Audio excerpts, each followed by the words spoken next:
Aïta pour avoir laissé ma sœur devenir sans abri? Je vais commencer en disant que ma mère nous a toujours traités différemment, ma sœur et moi. Elle favorisait ma sœur, tandis que j'étais toujours celle qui restait en arrière. Ma sœur obtenait tout ce qu'elle voulait, tandis que je devais me contenter de ses affaires usées. À 18 ans, j'ai déménagé, j'ai travaillé pour financer mes études et j'ai coupé les ponts avec ma mère, ne gardant qu'un contact limité avec ma sœur. Nos vies ont pris des chemins très différents. J'ai maintenant une carrière stable et bien rémunérée, tandis que ma sœur est mère au foyer. Je sais que ma mère est la véritable coupable dans toute cette histoire et que ma sœur a simplement grandi en étant gâtée, mais je ne vais pas nier que je ressens encore du ressentiment envers elle deux. Maintenant, parlons de Tom. Je l'ai trouvé quand j'avais 13 ans, abandonné dans un sac avec ses frères et sœurs. Il était le seul encore en vie. Je l'ai élevé pendant l'été pour que ma mère s'en débarrasse dès la rentrée scolaire. Il m'a fallu une semaine de recherche pour retrouver l'endroit où elle l'avait laissé, mais je l'ai trouvé et depuis, nous sommes inséparables. Tom a maintenant 21 ans et ces derniers mois, il n'allait pas très bien. Il devenait plus lent et je me préparais au pire. Mais quand je l'ai emmené chez le vétérinaire, on m'a dit que malgré son âge, c'était l'un des chats gériatriques les plus en bonne santé qu'ils aient vus. Ils m'ont recommandé une intervention chirurgicale pour améliorer sa qualité de vie qui, bien que coûteuse, en valait la peine. L'opération est prévue pour lundi et même si son coût équivaut à 3 mois de salaire minimum dans mon pays, c'est gérable pour nous. Nous allons ajuster notre budget en cas de complications, mais au final, ce n'est pas un fardeau financier. Puis, ma sœur a soudainement débarqué dimanche, ce qui était étrange, car nous n'avions pas parlé depuis qu'elle avait envoyé un gif de Noël dans un message groupé.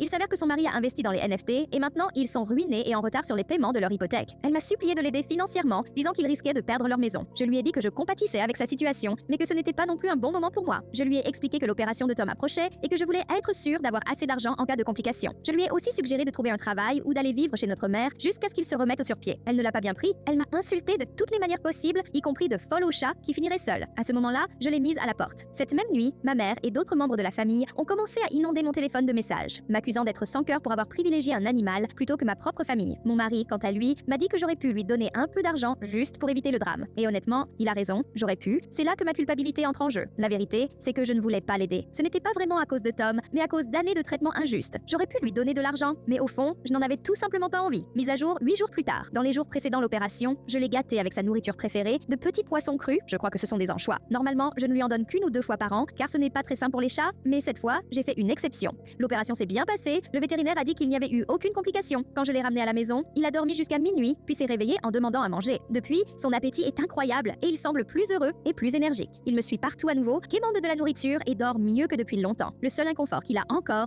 ce sont les points de suture sur ses gencives, mais ils se dissoudront dans quelques semaines. Honnêtement, c'est comme s'il ne lui avait pas seulement enlevé des dents, mais qu'il lui avait donné quelques années de plus à vivre. Beaucoup d'entre vous m'ont dit que j'avais utilisé Tom comme excuse au lieu de simplement dire non à ma sœur. Et vous avez raison, je me suis cachée derrière lui parce que je n'ai jamais su dire non sans culpabiliser. Cette prise de conscience m'a frappée de plein fouet, alors j'ai commencé à chercher un thérapeute pour travailler sur mes problèmes. Cela dit, je maintiens ma décision. Ma sœur et moi ne nous sommes pas reparlés et j'ai bloqué certains numéros. Peut-être que je garderai ce compte ouvert pour publier une dernière mise à jour un jour, que ce soit dans quelques semaines, quelques mois ou même des années, quand ce sera enfin le moment de dire adieu à Tom. Mais pour l'instant, il est heureux et je n'ai aucun doute que j'ai pris la bonne décision.